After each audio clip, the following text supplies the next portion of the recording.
syukur ka Gusti Allah eta teh hak Allah. Dina ibadah oge saresna mah eta teh syukuran ka Gusti Allah. Dina hiji waktos Siti Aisyah kantos ditaros, kantos naos ka junjunan.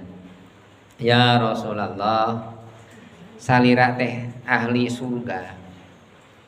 Ya Rasulullah, salira teh tos dihapunten dosana ka Gusti Allah. Nah, ari salira teh mun digetol-getol teuing ibadah teh eta sampean tepikeun ka bareuh. Ye Kanjeng Rasul menduikeun ka bareuh sampean teh ladang naon ladang tahajud teh. Nah, ya Rasulullah bet getol-getol teuing ibadah teh pan salira teh tos dijamin surga. Pan salira tos dijamin dihapunten dosa ku Gusti Allah. Nah, bet getol-getol teuing ibadah. Kumaha Kanjeng Rasul? Aisyah, nah teu hayang anjeun ningali abdi teh hamba Allah anu getol syukur. Oh, jadi naon atuh? Ibadah teh syukuran ka Gusti. Dasarna atuh ibadah teh syukuran. Karena nikmat sama santi Gusti Allah, syukur teh. Salat teh syukur, saum teh syukur, zakat teh syukur karena nikmat sama santi Gusti Allah. Kumargi Allah parantos masian nikmat, kurang ibadah. Urang tetos dihirupkeun, urang tetos dijantenkeun jalmi, urang tetos dipasan rizki. Nganuhunkeunna kumaha ibadah sakitu sekap.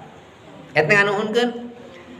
Ulah ngucapkeun alhamdulillah hungkul. Alhamdulillah, alhamdulillah haban we Gusti, alhamdulillah Gusti dipasihan rizki, alhamdulillah Gusti naikkeun pangkat, alhamdulillah Gusti dipasihan jabatan, alhamdulillah habane alhamdulillah ari salat henteu. Janten jalmi nu syukur mah tinggal ibadahna.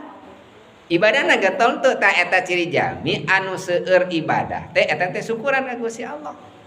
Getol ka pangaosan syukuran ka Gusti Allah, getol salatna syukuran Gusti Allah, getol ngaos Qur'anna syukuran Gusti Allah. Gusti abdi teh dipasihan badan raga anu sehat. Abdi sejak syukuran sujudkeun. Nah, eta teh sujud ruku sujud teh syukuran urang dipasihan badan anu sehat. Gusti abdi teh gaduh lisan, Gusti baca Quran, baca sholawat, baca zikir, eta teh syukuran ka Gusti Allah. Tah eta saprot kitu, syukrullah teh eta teh hak Allah. Allah tos nyiptakeun urang, urang kedah syukur.